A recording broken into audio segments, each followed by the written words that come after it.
So could you also tell us a time when like some of the challenges came up or like you just became not really motivated, and how did you motivate yourself? Originally, it was hard to get myself to deep focus. Honestly, I'd say my motivator is just I want to, make sure I'm not letting this year go by without actually doing anything. I would just say wanting to prove, that taking this gap year didn't make me lazy and keeping myself committed. Is there any specific external factors or like people that you look up to that, motivate you to continue, pursuing this startup? I would say my parents, just not wanting to disappoint them. I want to make them proud. One of my co-founders started the idea part-time for a couple of months. He wasn't able to commit to it, but since I joined about I'd say 4 months ago, I've been working on it full time. And in terms of the future, I see myself here for a while, at least until I go to college. Our essential mission is to make it so that it's easy for beginners to get good at poker. One thing a lot of poker beginners face, which I also faced when I got into the game, was there's no tool that is accessible to beginners. The conventional or industry standard tools that are in poker are super complex and they're super hard to understand. And they sort of assume that you already have poker knowledge if you're using them. So like speaking about parents, what did they think initially with, this whole gap year conversation? Like when you told them that you're gonna be like, Mom, Dad, I'm gonna take a gap year from high school. Like what was their overall reactions and how do you talk them through? Hey guys, welcome back to another podcast. Today we have Omar Siala here, who is the co-founder of PokerGPT, and he's also taking a gap year from college right now while participating in Buildspace Season 5. From Omar today, we will be learning how he's building in such a unique niche while taking a gap year to pursue his dreams. So let's get straight into the pod. So Omar, why don't you tell us a bit about how you started your startup journey? Hi. So I'd say halfway through my senior year, I was applying to colleges, and I noticed that the price of college counselors and SAT coaches were super expensive. So me and a couple of my friends made an alternative where we would connect high school students to college students for personalized advice from someone your age. So it was sort of like a marketplace where you could, if I want to get into Stanford, I can meet with Stanford students or people that went to Stanford and ask them for advice on my essays, activities section, things about the majors there. So I did that for a couple of months. And then I eventually stopped because I had a lot of AP exams. And when I came back, I wasn't as interested in it. So at the time, I was also getting into poker. So I met a couple of my other co-founders. And I've been working on PokerGPT since then. Awesome. Sounds super interesting. So before we delve more into your story, a bit about my story. As a kid, personally, I was really, invested in football community, started 2 YouTube channels oriented about football cards and esports, a couple thousand subs here and there. That was about like COVID period, right? And then I decided to explore other ventures as well. So actually not too long ago, about a year, I started my first actual business, e-commerce brand, switch over to SEO and lead gen agency afterwards, after finding out I didn't really like posting, the TikTok videos. Scaled the lead gen agency to a couple figures, work with tons of B2B tech SaaS clients. Recently actually left my agency about a month ago and currently focused on building this podcast and also doing something similar to your previous project and building a social networking platform specifically for Gen Z founders, which we can also talk about later on, and also exploring more content generation. So diving deeper into your journey, you've taken a gap year from high school, right? So considering less than 5% of high school graduates decide to choose this path according to Google, do you see this becoming a more conventional trend? And could you tell me specific encounters or occasions in particular that made you choose this option? Yeah. So the reason why I took a gap year was because of tuition here in the US. I don't qualify for financial aid. And the schools that I did get into last year would require me to take out a loan. So I took a gap year to take a bet on myself. And I'm trying to pursue competitive fencing in hopes to get a scholarship next year. And also I wanted to make some money before I was to go to college. So for me, it was all the entire motive was just financial. But I know many people that take gap years to help out their family or travel, or religious purposes. So there are many different things you can do with it. In my opinion, well, I don't think there's anything wrong with taking a gap year, right? there's nothing wrong with being 1 year behind and taking that time to really slow down and figure out what it is you want to do next.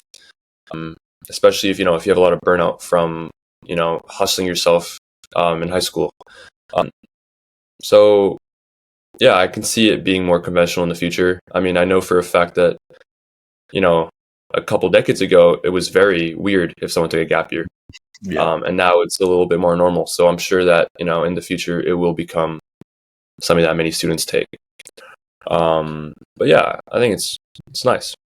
Yeah, definitely. I can see it being more conventional, especially when many people also they find that building actual projects will, learn more skills than from going to school and studying over there. So in terms of your, day-to-day lifestyle right now, of course you don't have university anymore, so you have basically control of most of your time. So could you briefly tell us like what is your day-to-day lifestyle looking like, and like what do you do in like certain time on like an average day? Yeah, so one thing I'm very happy about is now I don't have school, I can wake up a little bit later. So I wake up around 9 a.m.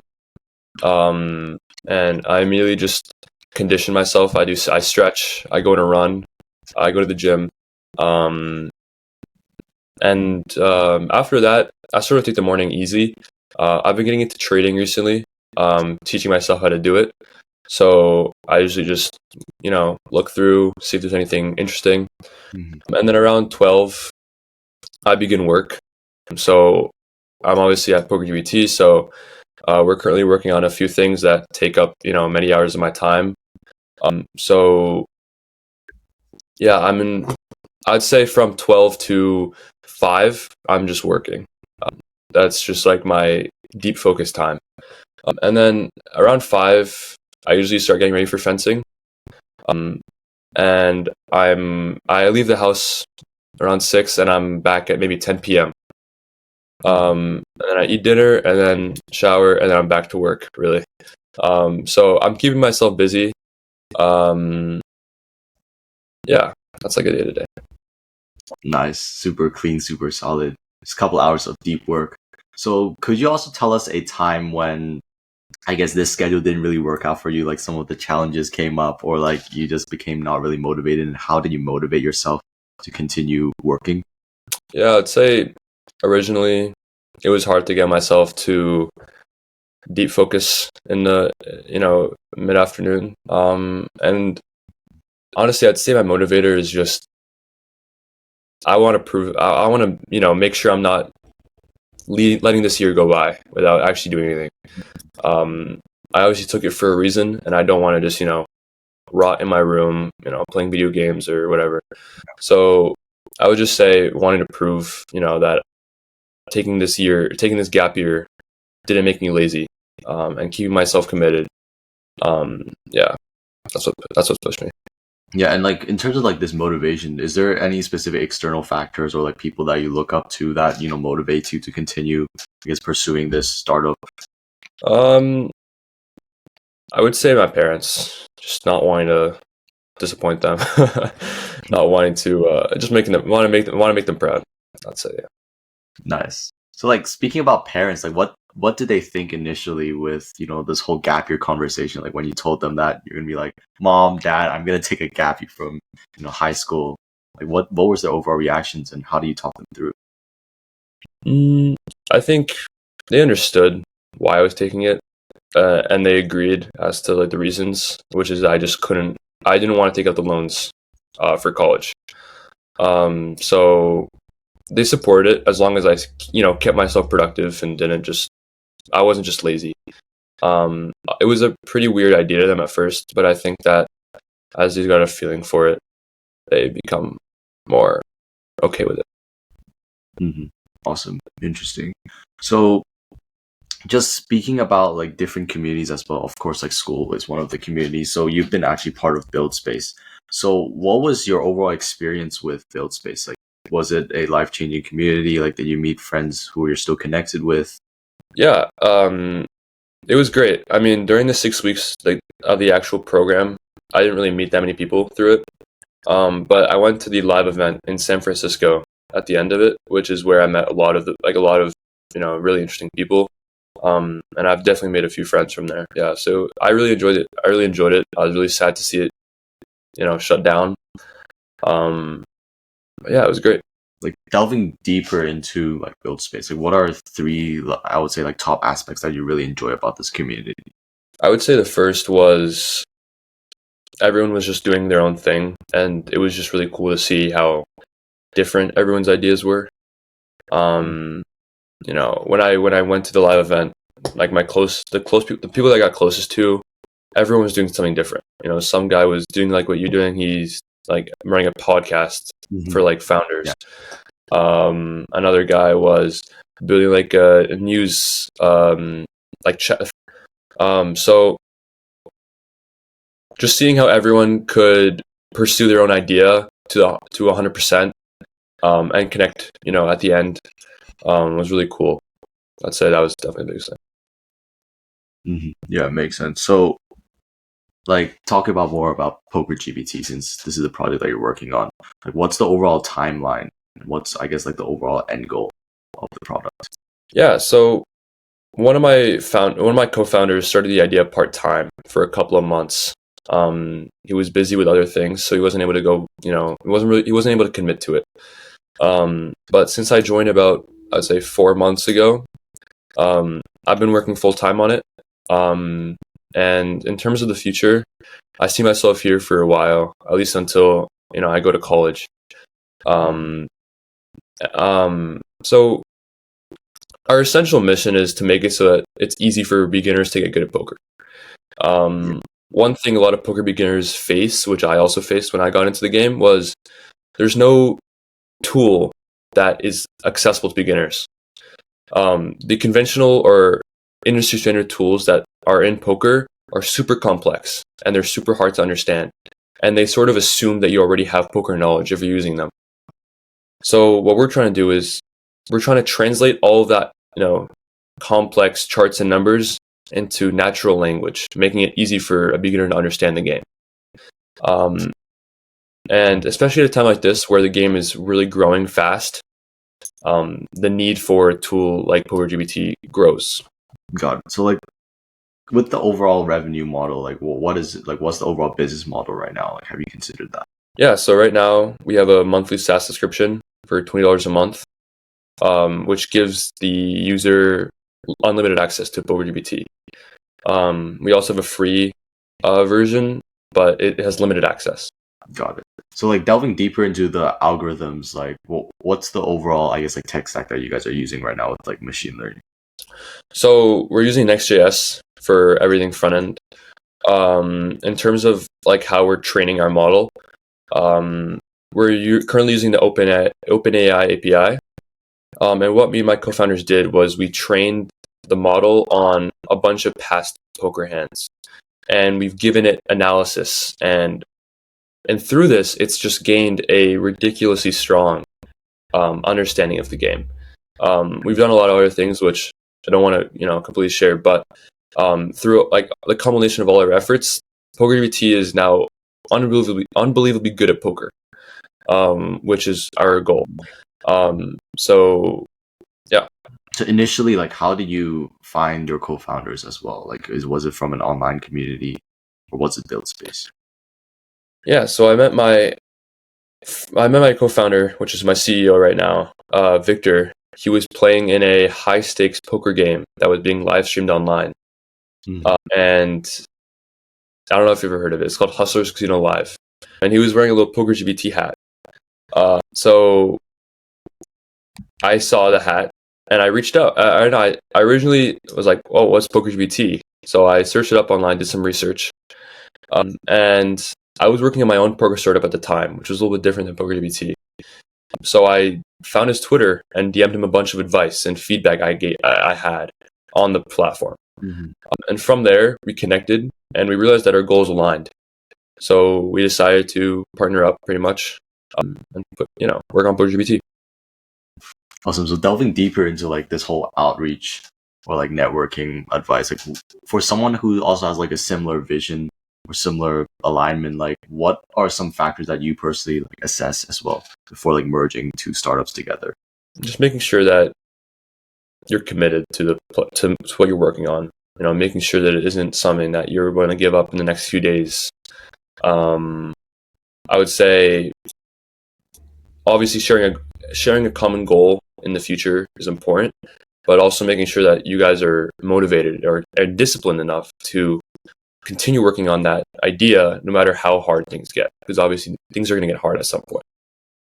So Got it. So could you also like share some, I guess, like fascinating stories or some memorable stories of you guys like building PokerGPT? Like what came up like in the process of startup?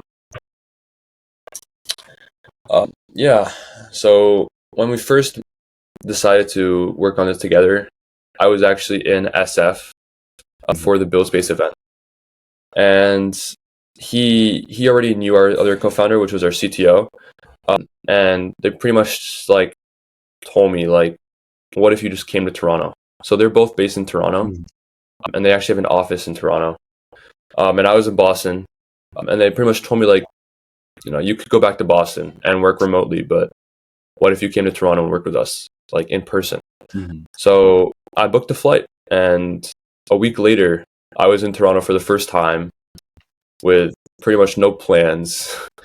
And I stayed for about a month, where I was just working on the idea before my fencing season started. So it was obviously a pretty spontaneous thing, but I definitely don't regret it. I learned a lot, and it was a great experience. I mean, what happened after? Like, are you also planning to go back to Toronto or? Yeah, so as of this moment, I can't because I'm doing fencing, and all my work is here. But in the future, I definitely want to go back. I really liked it there, and being close to your founders is just super helpful. You're definitely much more productive. Like you're much more understanding of where everyone is in their current activities or what they're currently working on. So yeah, I definitely have visions to come back soon. It makes sense. So talking about like, you being in Toronto and things like that, how have like the overall startup scene look like for yourself, like being in different places? Of course, like you were in SF for a while and then you went back to Toronto and then you are now in Massachusetts. So like how's the overall startup scene comparison between these three places? Well, I would definitely say that San Francisco has a startup scene that nothing can really compare to. Yeah. The entire like Bay Area is just like, it's just like everyone you talk to pretty much is like a founder or an investor or working at a startup.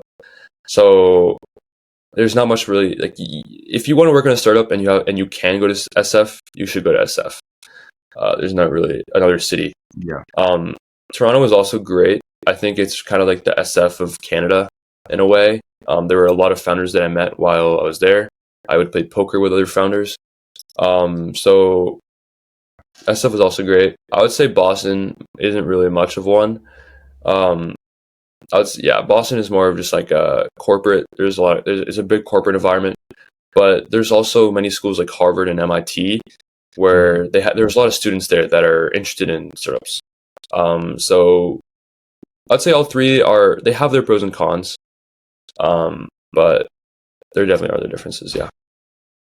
Yeah, definitely interesting. Yeah, definitely Bay Area is definitely king here with startups. So like transitioning over to your overall like fencing career, like how is that currently going? Like how much, obviously you're getting 4 hours of practice every single day, but what would be some of your future goals with fencing, and like how are you balancing, I guess, like focusing on research on fencing, like practicing fencing, and also creating your poker GPT? Yeah, I think just dividing my time in a way that's organized is super helpful. Knowing when I'm doing what in advance allows me to plan my day, and always like continue working on like a stable pace. My future goals for fencing honestly is just to get a scholarship. I really love the sport. I actually started the sport just to play with my little brother who was also doing fencing, just a way for us to get closer. But in doing that, I really enjoy the sport, and I want to do it through college, and honestly, like later on as like a hobby. It's a really great sport. I recommend anyone try it if they can. But yeah, in terms of dividing my time, just knowing when I'm doing what in advance helps me plan out my day. And honestly, I haven't found much trouble. I look at fencing as more of just like something that I do every night to keep myself active, keep myself in shape, but also have fun. There's a social aspect to it as well. Nice. So have there been a time when you had to like make a difficult decision between like fencing or like doing something else as well? I mean, yeah, moving back to Boston from Toronto was only because of fencing. If I didn't have fencing, I would have stayed in Toronto probably through the year. So I definitely had some tough decisions, but I ended up leaning towards fencing. It's the reason why I took the gap year, and I want to honor that. So yeah, but I mean, as time goes on, I think my commitment to fencing might go down, and as a result, I might stop spending as much time in it. But we'll see. Yeah, definitely makes sense. Super exciting. So like going back to the point of taking a gap year, I'm pretty sure many people definitely as moving forward and startups are evolving. The online space is basically like many different founders, right? Doing this, doing that. Many people will choose to take a gap year. So like based on your overall trends and patterns that you see, like is there some specific traits that you think would make a successful gap year student compared to like other people who take a gap year, or what would be some of your core advice for those who are looking to take a gap year? I would say there are a lot of people that take gap years, but the most important thing is having discipline, right? You're not going to have the structure that you had when you were in school, right? No one's telling you have to be here at 8 a.m., go here at 10 a.m., come back home at 3 p.m., go to these clubs, right? So your time is you obviously have a lot more time, but the important thing is knowing how to manage it and knowing how to keep yourself on track, right? It's super easy for someone to tell themselves, oh, I want to take a gap year and do all these things, but when the gap year actually starts, they just sit in bed all day watching Netflix or playing video games. So having discipline and knowing, prioritizing your goals is the most important thing. You don't want to waste a year. And I do think that if you take a gap year and you have discipline, you will get a lot of things out of it that you didn't have before, and it will prepare you for college in a much better way. Yeah, definitely. So setting your own timetable. So speaking about timetable, did you previously also have like multiple versions of timetable? Because for me personally, on my schedule, like I would say after a couple months, things will change. You have new morning routines, new nighttime routines. You learn things online and things like that. So how have that journey for your timetable been for yourself? Yeah, so I have these I just have paper, right? I just take a piece of paper, and then in the morning, right after I wake up and eat, I'll write down everything I want to do and what's most urgent. What do I need to do first? What's time sensitive? What do I need to finish by today? And I pretty much just plan my day on those things. Obviously, I want to make sure I'm always staying active. So making sure I always go to the gym in the morning, or take my dog on a walk, go on a run. But once I get those things out of the way, I'm just planning my day on what's most important. So yeah, I would just say there's no reason to limit yourself to a certain calendar for how your day goes every single day. Like, it's not going to be like that. It's too general. Every day is different in some way. So just taking the 10 minutes before you do anything in the morning to figure out what your priorities are for the day will help you a lot, at least in my experience. Yeah, I really like the point that you brought up there, because every single day, like, you never know what you encounter, right? So, like, just going back on the points when, some challenges that you face, like, obviously every single day, like, there might be days when you decide to, I guess, like, be lazy. Like, everyone has their days when they're, trying to scroll social media, just deciding to give up and not really doing anything on that day. And you just realize at the end of the day, you've done nothing, right? And you're disappointed and things like that.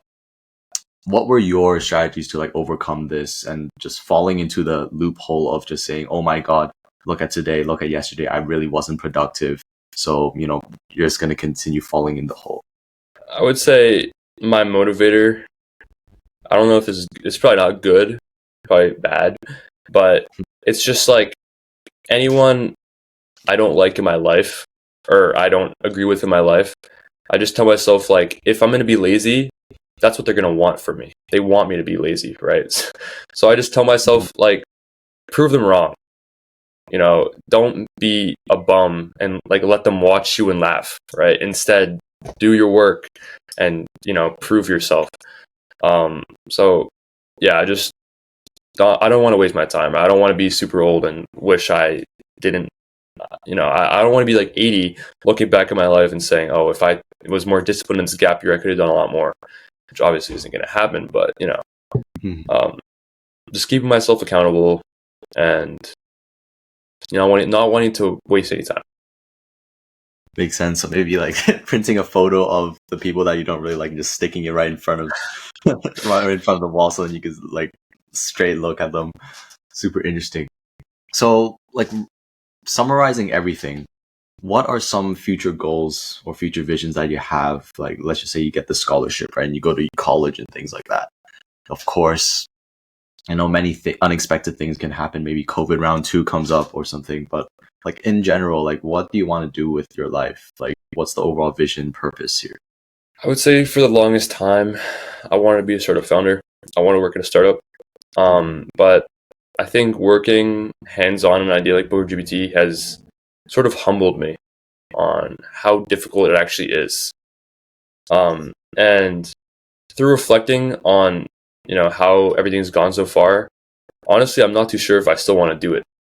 I think that this gap year is providing me in a way is like also like just a reflection, right? Like everyone's like, oh, I have a big idea.